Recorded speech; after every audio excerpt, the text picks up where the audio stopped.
Então você já começa prestando atenção no que eu vou te dizer agora. Olha para mim. Ao contrário do que você vê por aí, quando você analisa os números das pesquisas, por exemplo, a média do Real Clear Politics, você vai ver que a situação da Kamala Harris não está nada boa. Eu já falei isso aqui algumas vezes, mas nas eleições presidenciais de 2020, a média das pesquisas elencadas pelo RCP, pelo Real Clear Politics, dava uma vantagem de 7,2 pontos para o Biden contra o Trump, e na realidade, a vantagem do Biden, com toda aquela roubalheira, acabou sendo 4,5 pontos. Ou seja, a média do Real Clear Politics superestimou o resultado do Biden em 2,7 pontos. E a média atual dá uma vantagem para Kamala Harris, está aqui o número na sua tela, de só 2 pontos.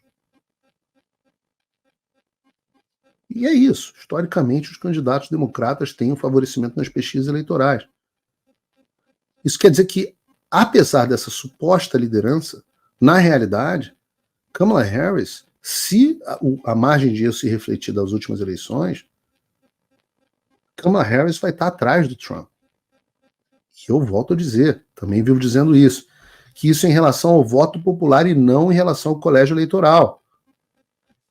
No colégio eleitoral, a estimativa é que Kamala Harris precisa ter de 3 a 4 pontos a mais nas eleições no voto popular para levar no colégio eleitoral.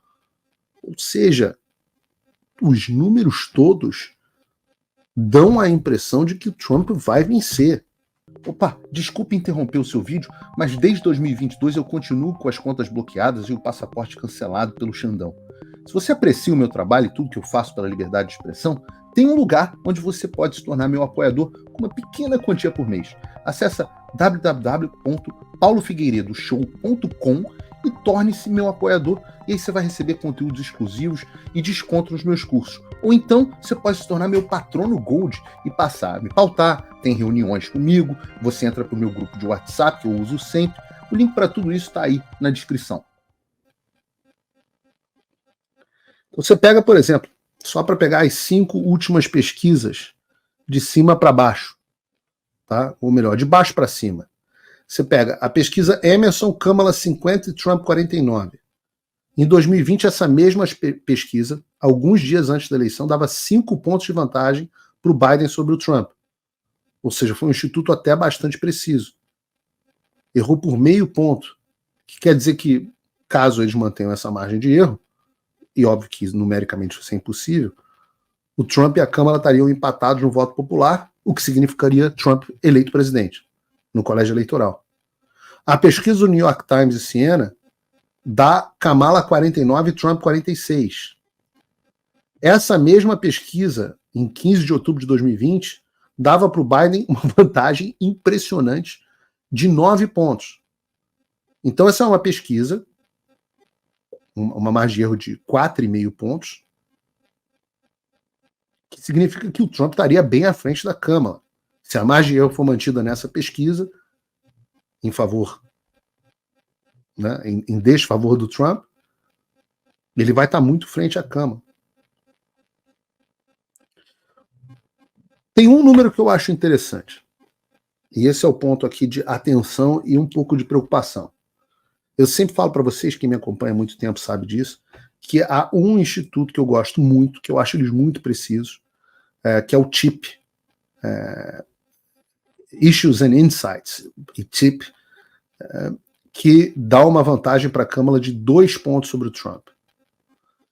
E há 4 anos, o mesmo TIP dava 4 pontos de vantagem para o Biden, sendo uma das únicas pesquisas que subestimou, ou praticamente acertou, o desempenho eleitoral democrata. Então, nesse cenário, é o único cenário em que a Kamala Harris continuaria na vantagem no voto popular.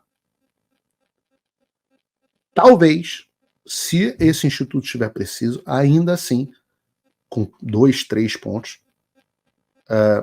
ainda assim a vitória do Trump é provável no colégio eleitoral. Mas esse é um ponto, sem dúvida nenhuma, de atenção. Pega o Yahoo News, que faz a pesquisa em parceria com o YouGov. 47 para a Kamala e 47 para o Trump. O Yahoo News não fez pesquisa em 2020, mas o YouGov fez, sempre dando uma vantagem desproporcional para os democratas. Você está mostrando empate aqui, é vitória do Trump. Pega Reuters Ipsos, dá uma vantagem para a Kamala de 2 pontos. Volto a dizer, se a Kamala ganha 2 pontos voto popular, perde no colégio eleitoral. A Hillary ganhou o voto popular por 2,1 pontos. Perde no colégio eleitoral. Se a pesquisa da Reuters Ipsos estiver correta, Donald Trump será o próximo presidente. Mas em 2020, esse mesmo instituto Reuters Ipsos deu uma vantagem de 7 pontos para o Biden. Ou seja, subestimou o Trump e superestimou o Biden em 2,5 pontos.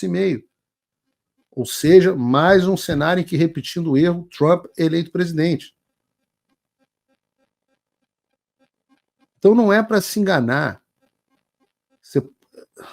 Aí vem o Poder 360, o G1 diz, pesquisa mostra Kamala Harris na frente. Até meu pai, tadinho, me liga preocupado. É verdade que o Trump está atrás?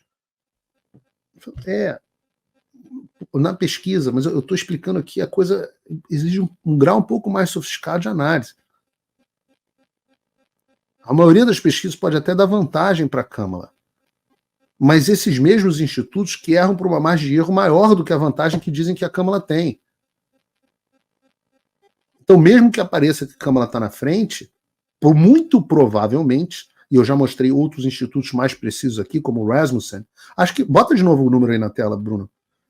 Acho que se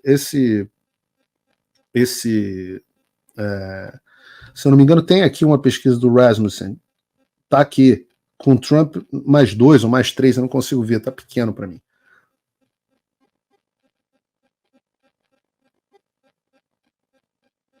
E não é só chute do Paulo Figueiredo. Você pode achar que o Paulo Figueiredo está sendo otimista.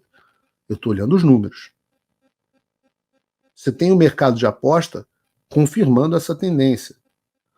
No Polymarket, o maior mercado de previsões, né, de aposta mesmo do mundo, o Trump tem uma probabilidade de 52,8% de ser eleito presidente dos Estados Unidos. A Kamala tem 46,7%. Aproximadamente 6,1 pontos de vantagem na probabilidade do Trump vencer. E é claro que isso acende um alerta vermelho no Partido Democrata. E você não precisa acreditar em mim. Ouça você mesmo o que a Hillary Clinton está falando.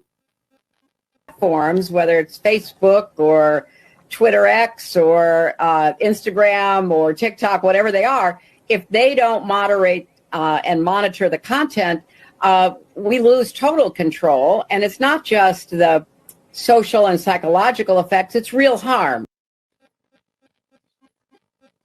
Prestem atenção.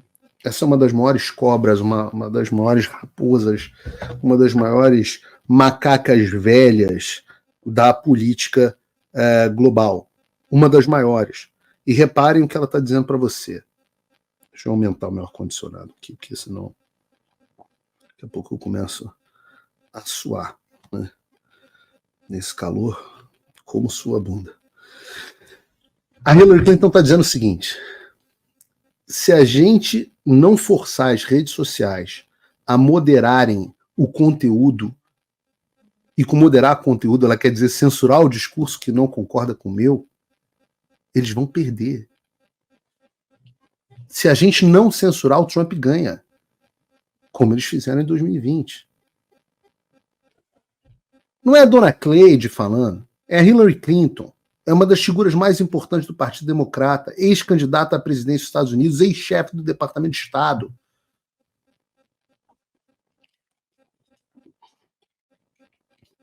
E o que ela está dizendo, se pegar o texto e colocar na boca do Barroso e do Alexandre de Moraes, é o mesmo texto. Aliás, nessa semana, o Elon Musk e o Mike Pence se pronunciaram sobre a fala da Hillary. O Musk dizendo que a pauta da censura se tornou uma das principais pautas dos políticos relevantes do Partido Democrata, e o Mike Pence, que eu citei no último programa, dizendo que a política de censura é consenso de todos os órgãos importantes que compõem o Departamento de Estado americano, dizendo também que você tem um planejamento específico para atingir o controle total. Existe um ponto nisso tudo que é o mais interessante ou o mais assustador. Porque, como eu disse, o que a Hillary Clinton está dizendo é exatamente o texto é o mesmo do Alexandre de Moraes ou do Barroso. A Hillary Clinton que comandou o Departamento de Estado, da ala mais importante do governo da esquerda dos Estados Unidos.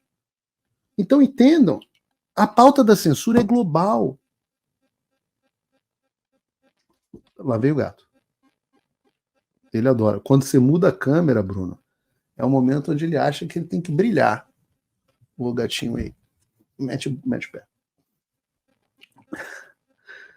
A pauta da censura, ela é global. Vocês acham? A gente acha que a gente está lutando contra o Alexandre de Moraes, né?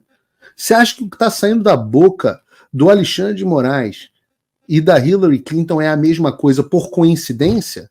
Ou que o Alexandre de Moraes está dizendo para Hillary o que ela tem que dizer? Então, você tem uma pauta de censura global, você tem que ter uma luta global. E a gente está perdendo, tomando 7-1 no Brasil, que se tornou o país mais censor do mundo, do chamado mundo livre, porque a gente está lutando no nível nacional. Então, eu volto a dizer, será que o discurso da Hillary Clinton é idêntico ao do Alexandre? Porque o Alexandre manda na Hillary? Ou será que a Hillary manda no Alexandre? Ou que ambos obedecem ao mesmo mestre, ainda que esse mestre não seja necessariamente um indivíduo, mas uma ideia, um consenso. E é por isso que eu digo, é por isso que eu estou brigando tanto para que as pessoas entendam que essa pauta é global e não local.